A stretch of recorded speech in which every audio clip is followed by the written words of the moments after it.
मित्र, एक गोष्ट सांगू, वाईट वाटून नको घेऊस. आता हे 2025 हे वर्ष संपणार आहे. शेवटचा महिना चालला आहे. नवीन वर्ष यायला काहीच दिवस राहिले. पण तू एक गोष्ट मागच्या वर्षी स्टेटसला टाकली होती की तुझं कमबॅक होणार आहे. कधी होणार आहे? 2025 मध्ये. काय झालं रे त्याचं? ज्याचं तू कमबॅक करणार होता, ज्या क्षेत्रात तू कमबॅक करणार होता, ज्यांच्यासाठी तू स्टेटस टाकला होता, या गोष्टी झाल्यात का रे सध्या? आता तुम्ही म्हणता सर नेमकं तुम्ही ह्या गोष्टीत मला का विचारताय? मी चेष्टा करतोय का तुमची? नाही. तर तुम्हाला ह्या आठवण करून देतोय की आपण बऱ्याचदा दिखाव्याच्या आयुष्याकडं जास्त लक्ष देतो. बरोबर आहे. दिखाव्याचं आयुष्य आपल्याला नकोच आहे.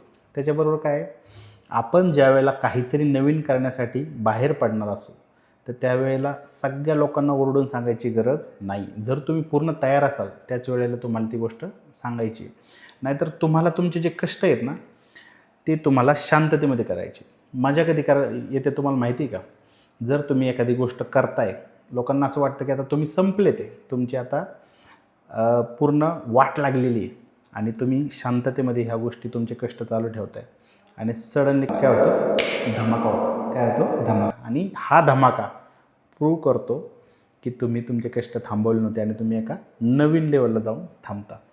आता सगळ्यात महत्त्वाची गोष्ट एक असते आयुष्यामध्ये की कोणाला आपल्याला प्रूव्ह करून दाखवायचं नाही. प्रूव्ह कोणाला करून दाखवायचं आहे? स्वतःला करून दाखवायचं आहे.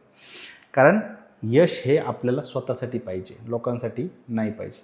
मग कोणत्याही महिन्याची पहिली तारीख असेल किंवा कोणताही दिवस असेल तो तुमचं भविष्य ठरू शकत नाही, तुमचं भवितव्य ठरू शकत नाही.